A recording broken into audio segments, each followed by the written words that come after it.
करके मध्य प्रदेश में उन्होंने पूरी 100 के 100 कर ली, जबकि अब तक का रिकॉर्ड नहीं रहा है कभी भी बीजेपी मध्य प्रदेश में पूरी सीटें। दिल्ली में आम आदमी पार्टी और कांग्रेस का गठबंधन था, आम आदमी पार्टी कितनी मजबूत है विधानसभा में, उसके बावजूद 7 की 7 सीटें जीतते हैं। तो एंटी इनकम्बेंसी भी नहीं थी, उनके मुद्दे ऐसे नहीं थे कि नहीं चले। केवल अंतरकलह बीजेपी के लिए नुकसानदायक साबित हुआ जिन जिन प्रदेशों में बीजेपी के साथ अंतरकलह थी। लेकिन आपने देखा होगा कि इस दोनों चुनाव में वो चीज़ कहीं बीजेपी की नज़र नहीं आई। उन्होंने उसको बहुत बारीकी से हैंडल किया है। वो चाहे आप हरियाणा को ले लीजिए, उसकी के लिए, क्योंकि उनके जो अंतरकलह थे वो कहीं बाहर नहीं आए। वही आप झारखंड में देखिए या महाराष्ट्र में देखिए, वो चीज़ को मैनेज करने में वो सफल हुए हैं। और अगर ये फार्मूला उनका काम करता है तो जिस तरह से अभी हम लोग पेपरों पे बात कर रहे हैं, तो पेपरों पे दोनों जगह बीजेपी का गठबंधन बहुत आगे दिखाई दे रहा है।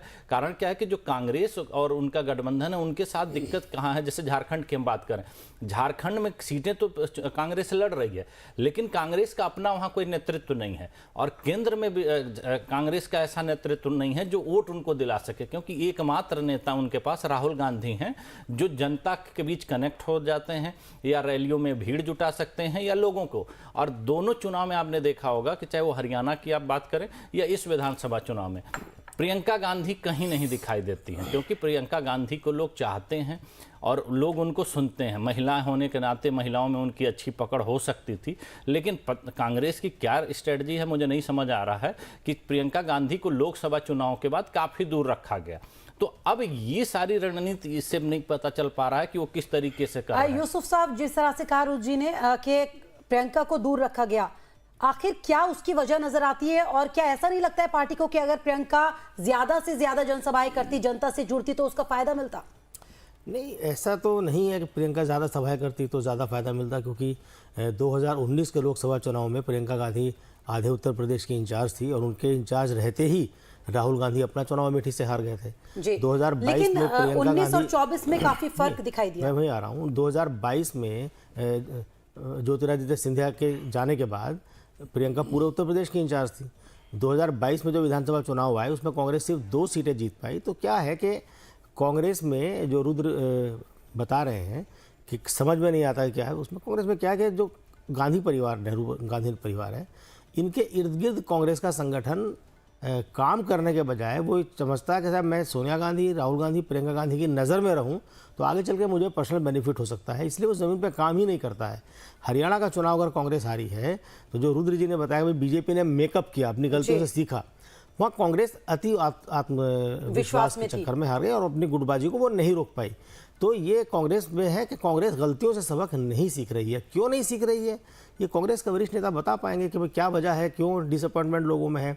इतने लोग छोड़ के कांग्रेस जाते हैं तो कई बार जो कांग्रेस आलाकमान की तरफ से बयान आता है कि भाई जिसको जाना है जाए, ये तो आइडियोलॉजी का लड़ाई है। तो ये मुझे लगता है बहुत अच्छी बात नहीं है कि हर जाने वाला आदमी ऐसा नहीं कि साहब वो, तो कहीं ना कहीं कांग्रेस का जो आलाकमान है और कांग्रेस के जो मैनेजमेंट है उनके बीच डिस्कनेक्ट है, और उसके डिस्कनेक्ट सीधा पब्लिक से जुड़ता है। तो जो पब्लिक चाह रही है कांग्रेस को, एक पैराडिम शिफ्ट के दौर से गुजर रही है कांग्रेस, पॉलिसीज में चेंजेस हो रहे हैं, लेकिन वो चेंजेस बगैर संगठन को विश्वास में लिए हुए हो रहे हैं। कहीं कोई कार्य समिति में मुद्दों पर चर्चा नहीं होती है, कहीं कोई चिंतन शिविर नहीं होता जिसमें ये फैसला किया जाए भाई हमें कांग्रेस किस लाइन पर जा रही है। तो कांग्रेस का जो आम कार्यकर्ता है वो आलाकमान क्या चाह रहा है और आम कार्यकर्ता ज़मीन पे क्या महसूस कर रहा है, इसके बीच एक डिसकनेक्ट है। वो डिसकनेक्ट होने की वजह से कांग्रेस उतना बेहतर परफॉर्म नहीं कर पा रही। दूसरी बात क्या है कि बीजेपी के साथ जब राहुल गांधी आइडियोलॉजिकल लड़ाई की बात करते हैं तो वो कई बार ट्रैक से उतर जाते हैं। तो आइडियोलॉजिकल लड़ाई और फिर उसी बीजेपी के एजेंडे पर जाकर सॉफ्ट हिंदुत्व की राजनीति करना, ये दोनों एकदम अलग चीज़ें हैं। तो जहाँ जहाँ कांग्रेस की बीजेपी से सीधी टक्कर है, वहाँ उन राज्यों में कांग्रेस बीजेपी को उतनी कड़ी टक्कर नहीं दे पा रही, उतना मुस्तैदी से मुकाबला नहीं कर पा रही जितनी उसे करना चाहिए था।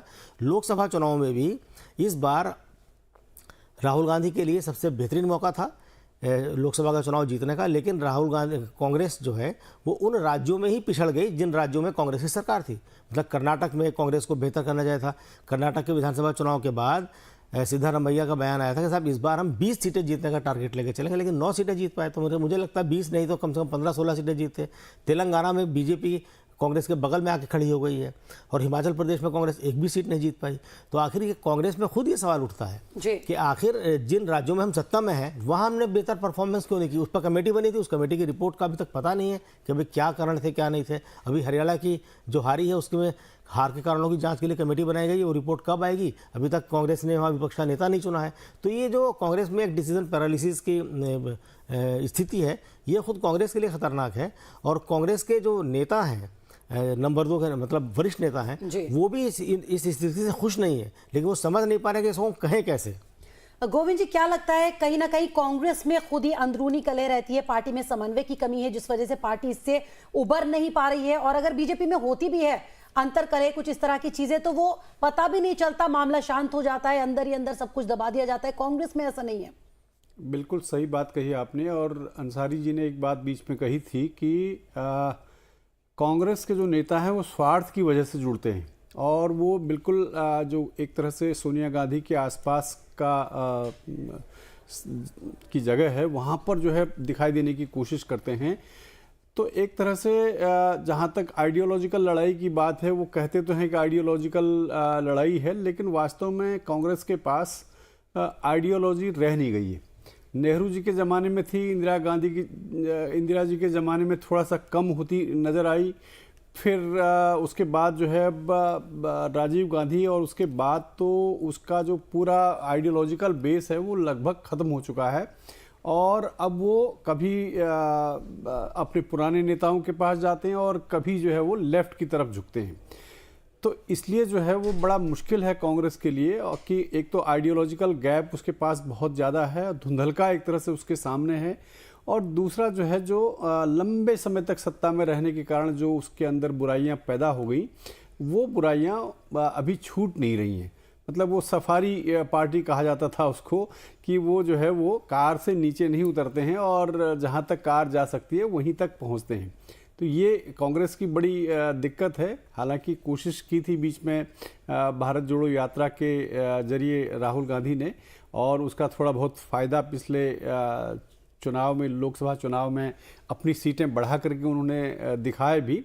लोकसभा चुनाव तक असर दिखाता, लेकिन अब बाकी जो अलग अलग राज्यों में विधानसभा चुनाव हो रहे हैं उसमें कुछ असर नजर नहीं आ रहा है। रुद्र जी, वही बात है, असल में उसके लिए ग्राउंड तक उनको जाना पड़ेगा। देखिए, इसमें कांग्रेस के साथ दो मजबूरियां। एक तो कांग्रेस का जो सेंट्रल लीडरशिप है वो कनेक्ट नहीं कर पा रहा है, और जो मैं बात कर रहा था प्रियंका जी को, कि प्रियंका जी की लोकप्रियता ऐसा नहीं है कि कम है। अगर कांग्रेस को तो देखिए कहीं से भी अगर कुछ चीज़ मिलती है तो उनको लेना चाहिए, क्योंकि वो बीजेपी से मुकाबला कर रहे हैं और उनको मुकाबले में मजबूत होना चाहिए। और उसमें हमको लग रहा है कि प्रियंका जी सबसे मजबूत कड़ी हो सकती हैं। कारण क्या है कि एक महिला होने के नाते और उनकी जो लोगों को कम्युनिकेट करने का तरीका है वो बहुत बेहतर है, और कहीं ना कहीं राहुल गांधी से ज़्यादा बेहतर तरीके से लोगों के बीच कनेक्ट हो पाती। लेकिन सवाल ये कांग्रेस में ये उठता है कि उसमें भी एक खेमा है, राहुल ग्रुप और प्रियंका ग्रुप। अब मुझे ये नहीं पता, समझ में आ रहा है कि इन तीनों चुनावों में ऐसी क्या मजबूरी हो गई, क्योंकि वो राजनीति में अब सक्रिय रूप से शामिल हो चुकी हैं। ऐसा नहीं है कि वो पहले वो राजनीति में पार्ट टाइम आया करती थी चुनाव में, या कभी ज़रूरत होती थी तब उनको बुलाया जाता था। अब तो खुद चुनाव लड़ रही हैं और अब पूर्ण रूप से राजनीति में शामिल हो चुकी हैं। उस स्थिति में अगर आपके पास कोई बड़ा लीडर है और उसका आप उपयोग नहीं कर रहे हैं, तो ये बात को दर्शाता है कि आपका जो मैनेजमेंट है वो कितना वीक है। क्योंकि लोगों लीडरशिप क्या होती है, वो लोगों जो उनके पास रिसोर्सेज होते हैं उसका मैक्सिमम इस्तेमाल करना आपको आना चाहिए। अगर आप वो नहीं कर पा रहे हैं, दूसरी कांग्रेस के साथ सबसे बड़ी जो दिक्कत है, इनकी सेंट्रल और जो स्टेट लीडरशिप है, इनका कम्युनिकेशन गैप बहुत बड़ा है। वहाँ से अगर कोई डिसीजन होता है या वहाँ के लोगों की कोई मांगें होती हैं तो यहाँ सुनी ही नहीं जाती हैं। आपके साथ पंजाब एकदम सामने का उदाहरण है कि जहाँ इन्होंने किस तरीके से खिचड़ी पकाई कि पूरी कांग्रेस वहाँ से पहले तो संगठन से टूट गई और उसके बाद सत्ता से चली गई। और आज आप देखेंगे कि कांग्रेस के 80% लोग पार्टी छोड़ करके पंजाब से जा चुके हैं, जबकि इनका एक मजबूत गढ़ हुआ करता था। तो अगर केंद्र के जो नेता हैं अगर राज्यों को नहीं सुनेंगे, क्योंकि हर राज्य की देखिए परिस्थितियां अलग हैं, हर राज्य के जो मुद्दे होते हैं वो अलग होते हैं, और वहाँ का जो लोकल लीडरशिप होती है वो उसको बखूबी समझ पाता है। तो अगर ऐसी चीज़ों को करने में वो सफल नहीं होते हैं तो चुनाव तो देखिए इस देश में हर दूसरे तीसरे महीने पाने वाले हैं। आपके पास टाइम नहीं मिलता है कि आप किसी चीज़ के लिए बहुत लंबा समय लीजिए। और मैसेज जाता है, राजनीति मैसेज का खेल है। अगर यही चुनाव हरियाणा कांग्रेस जीत करके जाती तो हम दावे के साथ कहते हैं कि इन दोनों राज्यों की तस्वीर कुछ और होती, लेकिन ये बीजेपी ने जो जैसे ही जीता उसका एक मनोबल बढ़ गया, क्योंकि लगातार 2 हार के साथ जाती तो मनोबल दूसरा होता, और अब उसने जीत के साथ आगे बढ़ रही है तो मनोबल दूसरा है।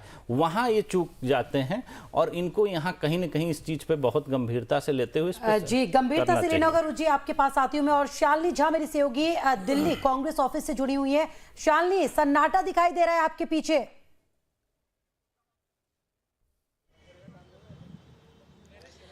बिल्कुल फारा, देखिए हरियाणा चुनाव से पहले आपको याद होगा कि एग्जिट पोल में भले ही वहाँ पर कांग्रेस जीती हुई नजर आई थी और हमने देखा था कि सुबह से ही यहाँ पर जश्न का माहौल था, लेकिन इस बार की तस्वीरें और हालात कुछ और कहते हैं, क्योंकि यहाँ अगर मैं आपको कांग्रेस कार्यालय दिल्ली में जो मौजूद है वहाँ की अगर तस्वीरें दिखाऊं तो आपको पूरी तरीके से सन्नाटा पसरा हुआ फिलहाल तौर पर नजर आएगा। क्योंकि फिलहाल भले ही कांग्रेस ये कह रही हो कि झारखंड और महाराष्ट्र में हमारी सरकार बन रही हो, लेकिन फिलहाल वो भी इंतजार कर रहे हैं, क्योंकि 8 बज चुके हैं, शुरुआती रुझान आने शुरू हुए हैं।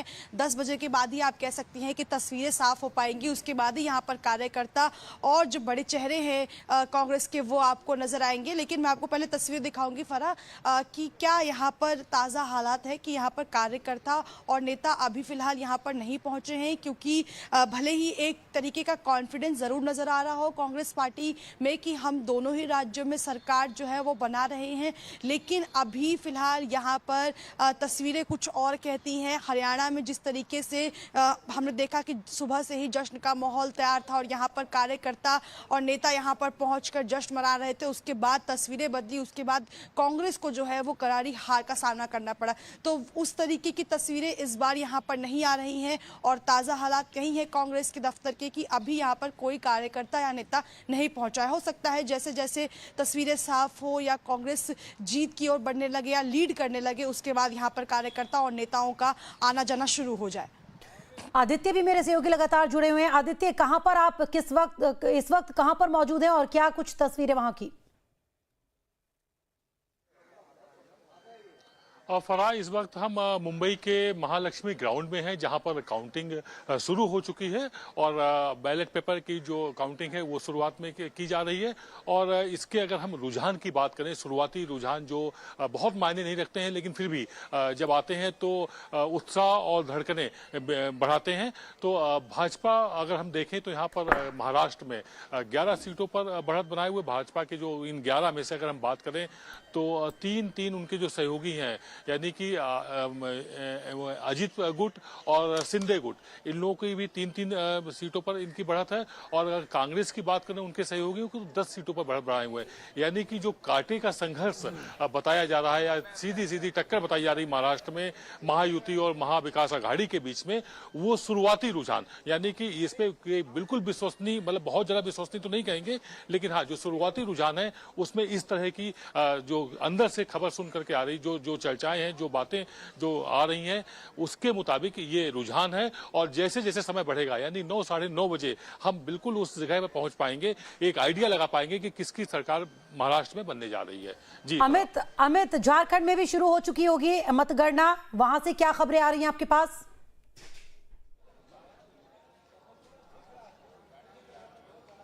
फराज, जानकारी ये मिल रही है कि बैलेट पेपर की जो काउंटिंग है वो शुरू हो चुकी है, लेकिन कुछ पलों का इंतजार करना होगा। जब बैलेट पेपर के बाद जब ईवीएम बाकी लोगों का खुलेगा, जिनमें आप कह सकते हैं कि जनता ने जो वोट किया है, तो वो रुझान जब सामने आएगा तब फराह धीरे धीरे तस्वीरें साफ होगी। लेकिन रांची में अभी जो मतगणना केंद्र है वहाँ की तस्वीरें हम लगता है कि अपने दर्शकों को दिखाना चाहते हैं कि देखिए किस तरीके से यहाँ पर सुरक्षा चाक चौबंद है और किस तरीके से जो केंद्रीय रिजर्व पुलिस है वो यहाँ पर एक एक व्यक्ति जो लोग इस काउंटिंग में लगे हैं उनकी जांच करके पूरी पड़ताल करके 3 लेयर में जांच हो रही है और उसके बाद यहाँ से अंदर प्रवेश दिया जा रहा है। तो ये तस्वीर मतगणना केंद्र जो रांची में बनाया गया है, वहाँ के यहाँ 7 सीटों जो 7 सीटें विधानसभा की फरहा उस पर उनका काउंटिंग होगा और यहाँ पे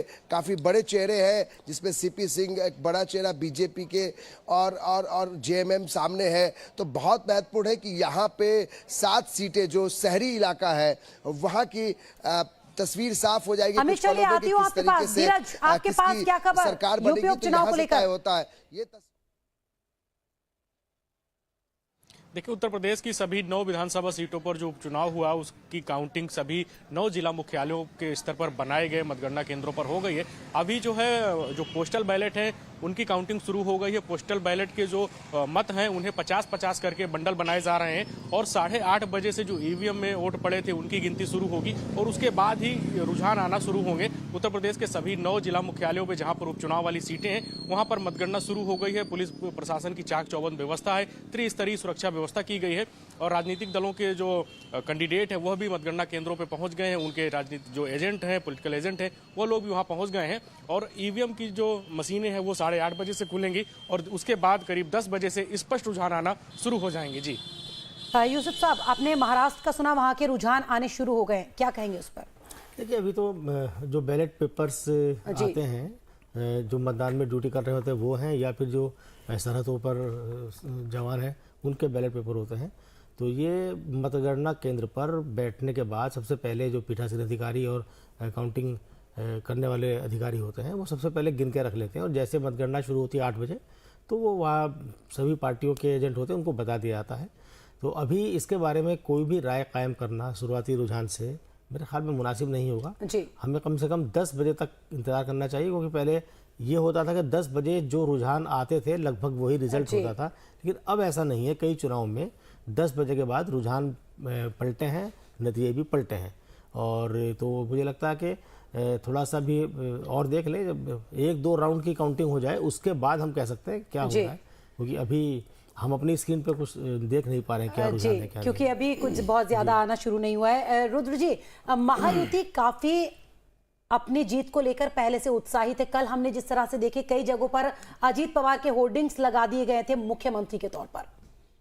देखिए, वो तो समर्थक होते हैं और राजनीति में मैसेज देने का मतलब इतना उत्साह के पहले से ही मुख्यमंत्री ने घोषित कर दिया। अगर यही तो मैंने कहा कि मैसेज, राजनीति मैसेज का खेल है। अगर आपकी बॉडी लैंग्वेज, आपके मैसेज अगर ऐसे नहीं आते हैं तो कहीं ना कहीं ये मान लिया जाता है कि आप पहले से ही हार मान चुके हैं। तो कभी भी देखिएगा कि किसी भी चुनाव में अगर कोई निर्दलीय भी लड़ता है, अगर उसको 200-400 वोट भी मिलने वाले होते हैं तब भी वो लास्ट टाइम तक बोलता है कि नहीं मैं जीत रहा हूँ।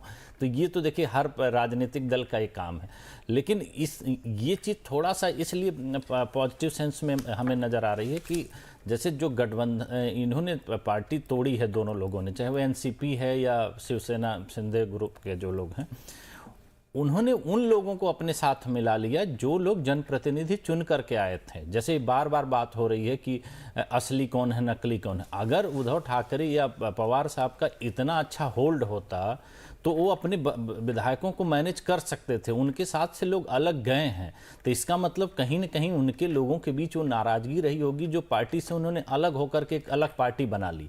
अब वही चीज़ अगर ग्राउंड पे उनके वोटरों के बीच भी है, कार्यकर्ताओं के बीच है, तो वो चुनाव परिणाम में इस बार देखे जा सकेंगे। कारण क्या है, यही इसीलिए बात हो रही है कि ये टेस्ट है कि क्या वहाँ का जो समीकरण है किस तरीके से काम कर रहा है। दूसरी, बीजेपी हमेशा से अपनी जो स्थिति बनाए हुए है महाराष्ट्र में उसी स्थिति पर कायम है। वो लड़ भी चुनाव में 149 सीटों पर रही है।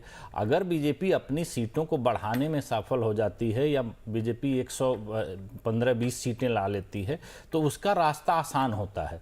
उसकी अलग, जैसे जनता को भी एक चीज़ मैसेज क्लियर है कि कोई भी, जैसे कांग्रेस हो, एनसीपी हो या उद्धव ग्रुप है, ये कोई भी मिलकर के 100 के आंकड़े को नहीं पार करने वाले हैं। एक कन्फ्यूजन की स्थिति हो रही है। दूसरी, कुछ समय से आप देख रहे हैं 2014 चुनाव की अगर हम बात करें उसके बाद से जनता क्लीन मेजोरिटी की तरफ जा रही है। ऐसा नहीं है कहीं पे भी ऐसी असेंबली वो नहीं दे रही है कि जहां पर वो वाली स्थिति पैदा हो कि किसको सरकार बननी है किसको नहीं है, बाद में बहुत सारे उपचुनाव हो, क्योंकि ये दौर अब लगभग खत्म हो चुका है। अब सरकारें एकदम क्लियर मेजोरिटी के साथ आ रही हैं। तो वो अगर माइंडसेट किसी जनता के मन में अगर आता है कि कौन जीत रहा है उसी को जिताने वाला, तो उसमें भी बीजेपी आगे निकलती हुई दिखाई दे रही है। और सीटों के बंटवारे को लेकर के बागियों का बहुत सारे वहाँ छोटे छोटे और मुद्दे हैं, वो कितने प्रभावी तरीके से काम किए हैं वो अभी थोड़े देर बाद रुझानों में पता चल जाता है। और अब तक के हिसाब से मुझे लग रहा है कि बीजेपी और महायुति आगे दिखती है। जहाँ तक आप अजीत पवार जी की बात कर रहे हैं तो वो देखिए उनकी प्रेशर पॉलिटिक्स का एक बहुत पुराना तरीका है। वो अपनी चीज़ों को, मुख्यमंत्री तो नहीं बनने वाले हैं अगर सरकार भी बनती है, लेकिन ये है कि वो ये नहीं चाहते कि हम उप मुख्यमंत्री भी ना रहें। तो कम से कम ऐसा होता है कि एक मैसेज ये होता है कि अगर मुझे मुख्यमंत्री नहीं, हम मुख्यमंत्री की दौर में हैं लेकिन कोई बात नहीं, हम मान गए, हम उप मुख्यमंत्री तक ही रहते हैं। क्योंकि कई बार ऐसा होता है कि आपके पास जो है वो भी आपसे छीन लिया जाता है, चुनाव परिणाम अगर उस तरह से नहीं आते हैं तो ये उन्होंने एक मैसेज प्रेशर पॉलिटिक्स का अभी से शुरू कर दिया है, जो सही भी है। एक राजनीतिक दल को ऐसा करना भी चाहिए, तभी तो उनके कार्यकर्ताओं के मन में वो विश्वास और वो जोश बना रहेगा। जी, और सुभाष शिर्के जी हमारे साथ एक और खास मेहमान जुड़ गए हैं, राजनीतिक जानकार। सुभाष जी, बहुत बहुत स्वागत है आपका। महाराष्ट्र की राजनीति पर गहराई से नजर रखते हैं आप, क्या कहते नजर आते हैं वहां के सियासी समीकरण? देखिए, अभी जो रुझान आ रहे हैं वो रुझान पोस्टल बैलेट के हैं, और पोस्टल बैलेट के रुझान में अमूमन जो आप देख रहे हैं वो थोड़ा सा उसमें बदलाव भी हो सकता है। अभी जो सिचुएशन जो दिख रही है उसके मुताबिक बीजेपी गठबंधन, जिसको महायुति कहते हैं, वो आगे हैं और 58 सीटें उनको मिलती हुई रुझानों में दिख रही है। और 40 सीटों पर जो कांग्रेस गठबंधन है, जिसको महाविकास आघाड़ी कहते हैं, वो है। और बाकी जो नेताओं के बारे में नाम आ रहे हैं कि वो आगे हैं, वो तकरीबन जो बड़े नेता हैं वो सारे नेता जो है वो आगे चल रहे हैं। उम्मीद है कि वही जीतेंगे, और वैसे ही पोस्टल बैलेट में हमें देखने को मिल रहा है। लेकिन असली जब वोट काउंटिंग शुरू हो जाएगी 8:30 बजे के बाद, तो उसके बाद एक्चुअल रुझान आने शुरू हो जाएंगे और उसमें हमें पता चलेगा कि कौन आगे कौन पीछे है। लेकिन जो अभी जो दिख रहा है कि उसके मुताबिक नेक टू नेक का फाइट जो है वो अभी बरकरार है महाराष्ट्र में, जो अंदेशा चुनाव प्रचार में हमें देखने को मिला था। जी जी, यानी मुकाबला इस बार काफी कड़ा होने वाला है। गोविंद जी, पीछे कोई भी नहीं है, कांटे की टक्कर। जी, निश्चित रूप से नहीं। वहाँ खास करके महाराष्ट्र में जो स्थिति है वो बड़ी कंट्राडिक्शन वाली है। दोनों ही जो धड़े हैं, उन दोनों ही धड़ों में बहुत ही ज्यादा अलग दूसरी अपोजिशन पार्टी के साथ चले गए। आंतरिक कंट्राडिक्शन बहुत हैं। एक का खास करके एक फोकस वाला मामला नहीं दिखता है, चाहे महायुति हो चाहे विकास आघाड़ी हो।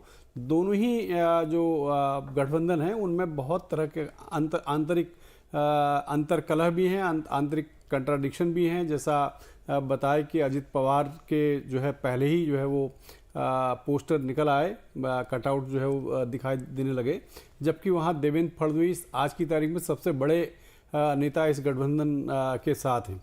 तो इसलिए मुश्किल है। और निश्चित रूप से पिछले लोकसभा चुनाव में भाजपा को बहुत कम सीटें वहाँ से मिली थी, और एक बहुत बड़ा सबक उनको मिला। जैसा हमारे रुद्र जी ने शुरू में कहा कि भाजपा जो है वो अपनी गलतियों से वो लगातार सीखती है और उसी हिसाब से व्यूह रचना करती है। हरियाणा की व्यूह रचना से हमने देखा कि उनको बहुत फ़ायदा हुआ। और निश्चित रूप से इस बीच जो कहा जा रहा है कि आरएसएस ने काफ़ी मदद की है इस गठबंधन की, और आरएसएस के तमाम कार्यकर्ता जो है लगे रहे हैं। और इसीलिए जो है शायद इस बार के जो एग्जिट पॉल्स हैं वहाँ भी ये नज़र आ रहा है कि महायुति जो है वो आगे बढ़ रही है। महायुति आगे बढ़ रही है। यूसुफ जी, महाराष्ट्र और झारखंड पर आगे हम बात करेंगे, लेकिन अगर उत्तर प्रदेश को देखें तो काफ़ी अहम ये 9 सीटें जिन पर उपचुनाव हुआ है, और जिस तरह से लोकसभा के चुनाव के नतीजे सामने आए थे तो बीजेपी काफ़ी बैकफुट पर नजर आई, नुकसान उठाना पड़ा। समाजवादी पार्टी ने काफ़ी अच्छा प्रदर्शन किया। तो इस उपचुनाव के जो नतीजे आएंगे, हालांकि जीत के दावे दोनों की तरफ से ही किए जा रहे हैं, लेकिन कितने अहम, कितने मायने रखते वो? देखिए, उत्तर प्रदेश का जो बाई इलेक्शन हो रहा है 9 सीटों पर, वो दोनों पार्टियों के लिए बड़ा अहम है। दोनों के सामने अपनी अपनी साख बचाने की चुनौती है। 9 सीटें ना तो 9 की 9 बीजेपी की है, ना 9 की 9 समाजवादी पार्टी की, आधी आधी है। और बीजेपी ने पिछली बार एक सीट अपने निषाद पार्टी को दी थी, इस बार उस पर वो खुद चुनाव लड़ रही है। सिर्फ एक उसका सहयोगी है मीरापुर में RLD, क्योंकि RLD के पास ही वो पहले भी सीट थी, वहाँ से वो जीते हैं, वो MP बन गए हैं। तो लोकसभा में जो नतीजे आए थे उसके बाद बीजेपी को काफ़ी कुछ सुनना पड़ा, और खासकर योगी आदित्यनाथ के मैनेजमेंट पर, उनके नेतृत्व पर कई गंभीर सवाल उठे। और यहाँ तक भी बीच में चर्चा आई कि साहब उनको शायद हटाया जाएगा बीच में। और अरविंद केजरीवाल ने तो उत्तर प्रदेश लोकसभा चुनाव के बीच में दावा कर दिया था कि साहब लोकसभा चुनाव में के बाद 2-3 महीने के अंदर योगी आदित्यनाथ को हटा दिया जाएगा, लेकिन वो नहीं हुआ। लेकिन बीजेपी में इसको लेकर के काफ़ी रस्साकशी है। तो ये योगी आदित्यनाथ का एक तरह से कह सकते हैं कि उनके लिए अग्नि परीक्षा है। उन पर ये दारोमदार है कि वो किस तरह से 9 की 9 सीटें जीतते हैं। दावा भी उनका यही है, इसीलिए वो बटेंगे तो कटेंगे और ये सब चीज़ें हो रही कि उनका जो अपना वोट है